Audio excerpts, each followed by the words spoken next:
This is what you get when you have a mayor who puts more faith in a Gestapo he supported in the past over his police force. You get a populace with a complete lack of respect for law enforcement, military, and particularly the president. Now, I'm not saying you need to bow to President Trump. That's not what I'm saying at all. But to disrespect the U.S. Armed Forces swearing-in ceremony because you don't like Trump says more about the people of Portland than it does about Trump.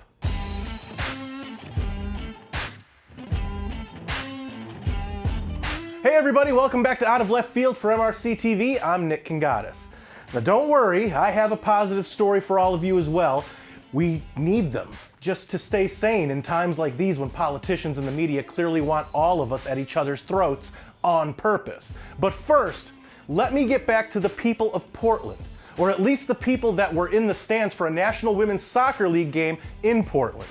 As I mentioned at the top, a U.S. Armed Forces swearing-in ceremony was held during halftime of a Portland Thorns women's soccer match. The crowd was seemingly fine with the ceremony until, as Fox News reported, quote, enlistees were asked to obey the orders of the President of the United States, unquote. Apparently that was a big no-no with the crowd because they began to boo. Now we obey the orders of the President of the United States.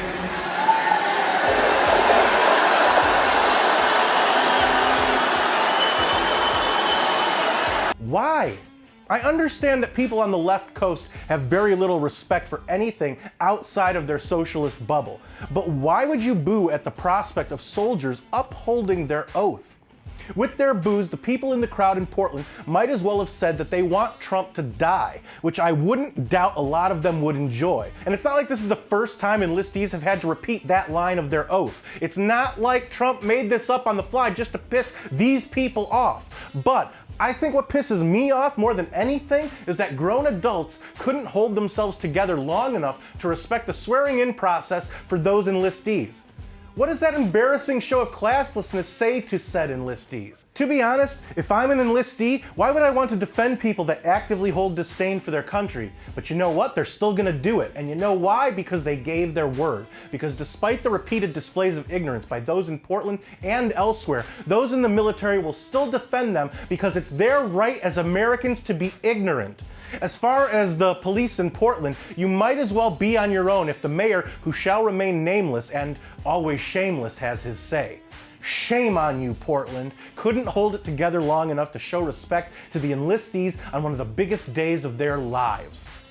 Anyway, on to a positive story. I didn't hear about this until the other day, but the New York Giants' explosive young running back Saquon Barkley showed up Dallas Cowboys defensive end DeMarcus Lawrence after he denied a kid in a Giants jersey an autograph, mocked his jersey,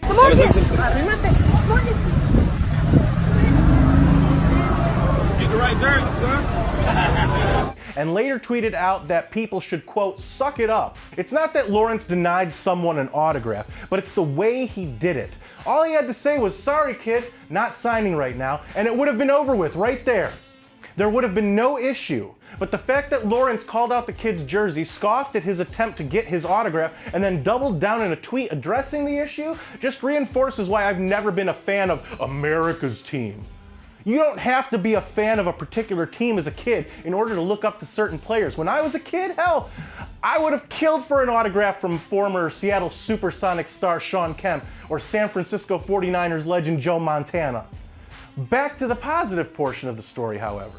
The Giants' Barkley heard about the situation and took it upon himself to track down the kid and his family, offered to fly them out to New York from Texas, give them a VIP game experience, which includes a meet and greet with Giants players, and give them tickets to the Battle of New York in Week 10 of the NFL season between Barkley's Giants and the New York Jets. Now sure, I'm a Chicago Bears fan, but I can appreciate when someone, even if they're from a team I'm not a fan of, does something nice for someone else, especially when they're not expecting it. That's all I got for you this week. If you like this video, share it. That's the best way to let us know you like what you've been seeing and hearing. Subscribe to our YouTube channel and sack that notification bell so YouTube might let you know when MRC-TV comes out with a new video. Like us on Zuckerbook and follow us on Instaburg. For MRC-TV, I'm Nick Kangadis.